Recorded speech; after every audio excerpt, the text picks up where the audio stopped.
Hello! Welcome to my clear of Ram Valley in 10 turns, in which Faye kills everything. This save file is coming from part 2 of my sync marathon, where I pitched Mage to not just be an entertaining option for Faye, but a strong one. Basically, female Mage gets a base speed of 7 as opposed to male Mage's base of 4, which lets her double a lot of the generic Act 1 enemies at base, and even more if she keeps up through speed fountains or level ups. One rounding is pretty rare in Shadows of Valentia's early game, outside of the Levin Sword, but mages have a sizable chance at it, and can do it even before acquiring the Levin Sword. To double the Brigands in Ram Valley with the Fire spell, you need 7 speed, which goes up to 8 for the boss. It is possible for the male villagers to reach this benchmark without all 3 speed fountains, with Tobin especially having decent odds with a base speed of 6. Faye always reaches 7 speed though, and only needs 1 fountain to get 8 regardless of level ups.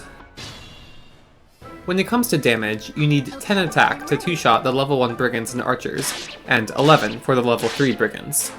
Gray is already almost there with a base attack of 9, but he would basically need all the speed fountains to double. Tobin and Cliff are even worse at a base attack of 7, and both also might need speed level ups. Meanwhile, Faye starts at 8 attack, meaning she just needs 2 attack level ups to reach the minimum 10 attack, while not even needing any speed. Her attack growth is also the highest of the villagers, tied with Gray, at 40%, meaning she has a 16% chance to get 10 attack by level 3. You can get her to level 4 though if you just take a couple extra turns fighting a group of Brigands in Thief Shrine, or get her the Brigand boss kill. In this case, she only needs 2 out of 3 levels to proc attack, which funnily enough makes her about a 40% chance.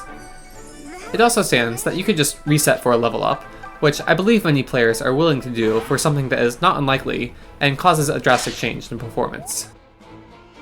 A unique benefit of making Faye your strong mage is that she gets the funny but also really strong Alm support that gives a huge boost to hit, at the cost of decreasing avoid.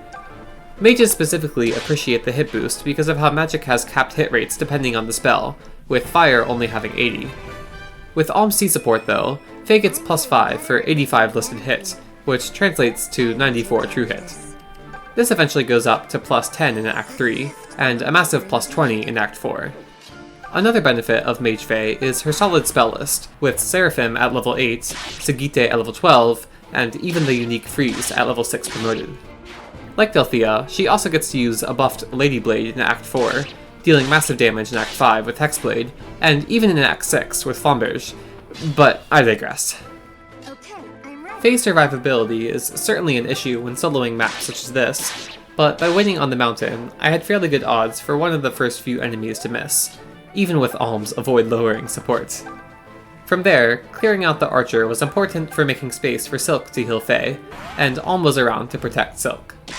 I definitely got lucky in critting the first level 3 Brigand before she reached level 2 and got the attack level needed for one rounding the second group, but to be fair, Alm support also gives a boost to crit, and you can definitely still win without this crit. The issue just comes in the enemies getting healing AI and wasting a huge amount of turns if you're only letting one unit get kills, like I am. Silk has to take some hits from the Archers to keep Faye safe while clearing out the second group, and Alm has to take a couple hits from the Mercenary so they don't get off the mountain, so this doesn't end up exactly being a true Faye solo run. Regardless, Faye just needs Alm or Silk to land 1 of 4 attacks with around 50 hit in order to 2-shot the Mercenary. By the end, Faye has already reached level 4, and with her continued awesome level ups, she's set to continue sweeping the rest of the early game. I hope I was able to demonstrate how strong mages can be in the early game of Shadows of Valentia, and specifically how Faye has an edge against the male competition. The loss of rescue will be missed, but the lack of extra healing as a cleric can certainly be mitigated, and there are a lot of combat contributions Faye can make as a mage that aren't easily replicated. Plus, even if you don't get her to reach the 1-round thresholds, she can still reliably double many enemies, dealing over 80% and setting up kills for units like Silk. Basically, never count Mage Faye out. And that wraps up my Faye propaganda. Let me know if there are other units you'd like to see similar propaganda videos for, and if you enjoyed, consider liking the video and subscribing so you don't miss out on weekly short-form content such as this, in addition to my monthly installations of the Sync Marathon. Thanks for watching, and I'll see you in the next video.